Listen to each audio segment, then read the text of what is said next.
अभी तुम दो काम करो, एक सामान्य रहो और साफ सुथरा रहो। पर जो कुछ भी नहीं है उसको दिखाने की बहुत तलब है कि लोग मुझे देखें, मैं 5 लाख की घड़ी लगा लूं। कि क्या हो गया यार इस आदमी को। बाहर जाओ, पेज कॉपी जो भी है उसको लेकर आओ। काम मेरा होना चाहिए, जो मैं कह रहा हूं वो होना ही चाहिए, और एक झटके में उठा भगा देंगे, इतना याद रखना।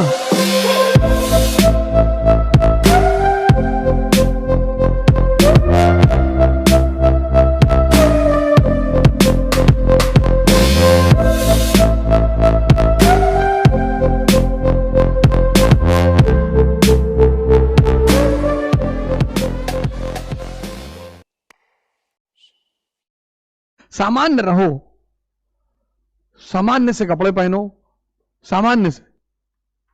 बहुत अति सामान्य होने की जरूरत नहीं है, कोई बात नहीं। एक खादी में तुमको 50 रुपए मीटर, 100 रुपए मीटर कपड़ा मिल जाएगा, बढ़िया। अभी तुम अति सामान्य होने की कोशिश मत करो कि लोग मुझे देखें, मैं 5 लाख की घड़ी लगा लूं, सीके का शर्ट पहन लूं। कोई फायदा नहीं है, अभी कोई फायदा नहीं है।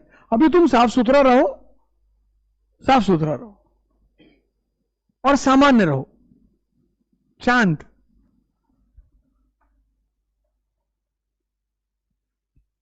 अभी तुम दो काम करो, एक सामान्य रहो और साफ सुथरा रहो। बहुत ज्यादा अपने आप को दिखे, तुम क्या दिखा रहे हो। तुम्हारे पास पद आ जाए तो लोग तुमको खुद ही देखना शुरू कर देंगे। तुम किसी पार्टी में गए और तुम 10 लाख रुपए का सूट पहने हो 15 लाख का, और तुम कुछ हो ही नहीं। इसलिए जितने लोग कुछ नहीं होते वो कपड़े और गहने पे बड़ा ध्यान देते हैं। शादी विवाह में देखो, किसी आयुष को तुम नहीं देखोगे 4 चेन पहना हुआ है सोने की, 5 घड़ी अंगूठी पहना है ना, उसको जरूरत ही नहीं। सिंपल उसने सूट डाली, शर्ट डाली, जीन्स पहना है, पैंट पहना, चला है। सब भाग रहे हैं उसके पीछे, साहब साहब नमस्कार साहब, एक बार आप हमारे मुंह पे थूके थे नवाबगंज में। अच्छा अच्छा। पर जो कुछ भी नहीं है उसको दिखाने की बहुत तलब है। तो जैसे रामचंद्र जी 14 साल जंगल में गायब हो गए, ऐसे तुम भी गायब हो जाओ। जो लोग तुम्हारे जीवन में विधायी बातें तुमसे करते हैं उनका छोड़ के सबका नंबर डिलीट कर दो। जो तुम्हारे मामा हैं, बुआ हैं, फूफा हैं और तुमसे अच्छी बातें करते हैं, तुम जब उनसे बात करते हो तो तुमसे वो विधायी बातें करते हैं। ये पैरामीटर बनाओ रिश्ता रखने, बाकी सबका डिलीट कर दो। कह दो हमारी नौकरी लग गई HCL में, हम दिल्ली जा रहे हैं, वो हम IAS की तैयारी नहीं करेंगे। सबको बता दो कि हम तैयारी छोड़ दिए। सब बेवकूफी का काम है, किसी का होता है नहीं।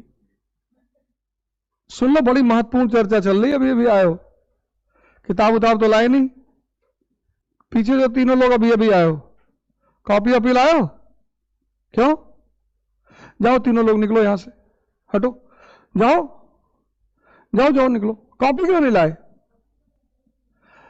पढ़ने आई थी ना कोचिंग, जाओ कॉपी लेकर आओ, जाओ जाओ तीनों लोग जाओ, या तो कॉपी लेकर आओ या तो मत आओ, जाओ।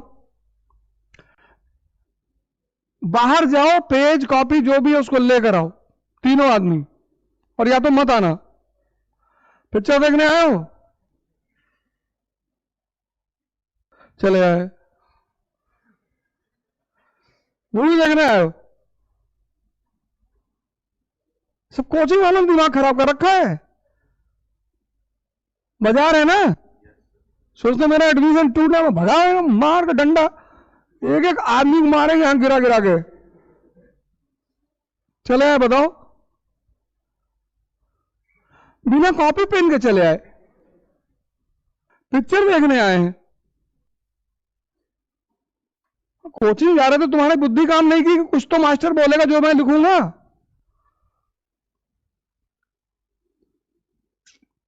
हिम्मत देखो।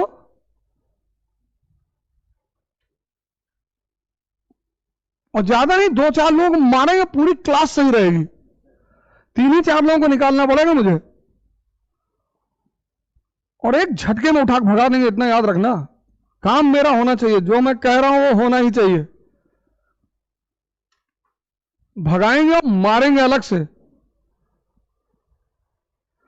तुम्हारे लिए काम करने आए हैं यार, तुम्हारा जीवन बदलने की प्रयास कर रहे हैं और तुम नेता बन रहे हो। कोचिंग संस्थान है दिल्ली से लेकर यहां तक, ये तुमको कुछ नहीं कहती क्योंकि तुम इनके बाजार हो।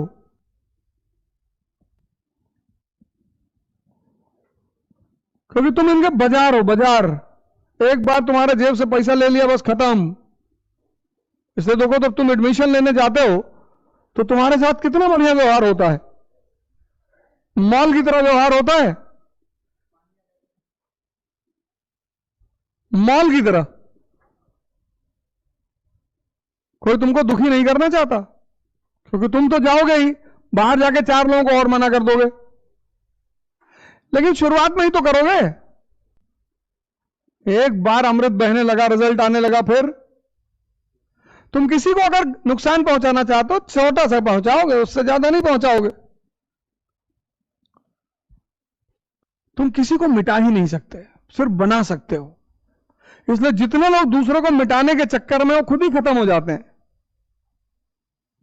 कुछ चीजें हैं जो भगवान ने अपने हाथ में रखी। नहीं हर पट्टीदार दूसरे पट्टीदार के लड़के को मिटा दे।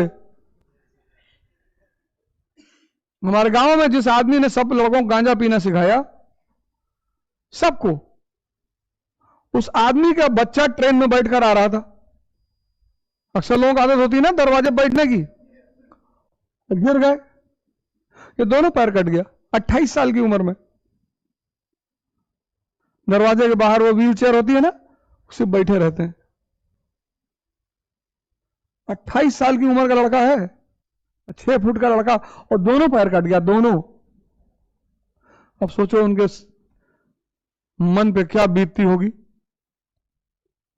तो मैंने उनसे कहा कि ये दंड है, अभी भी सुधर जाओ।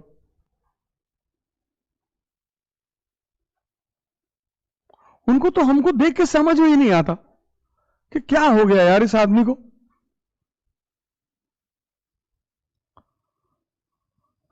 सब वो बेचारे समझ ही नहीं पाते कि इस आदमी को हुआ क्या।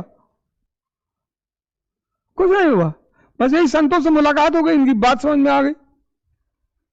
मैंने कहा ना, यथार्थ अड़गड़ानंद जी की गीता का नाम है और श्री हमारे गुरु जी का नाम है श्रीकांत यादव। 6.5 फीट हाइट है, 85 साल उम्र।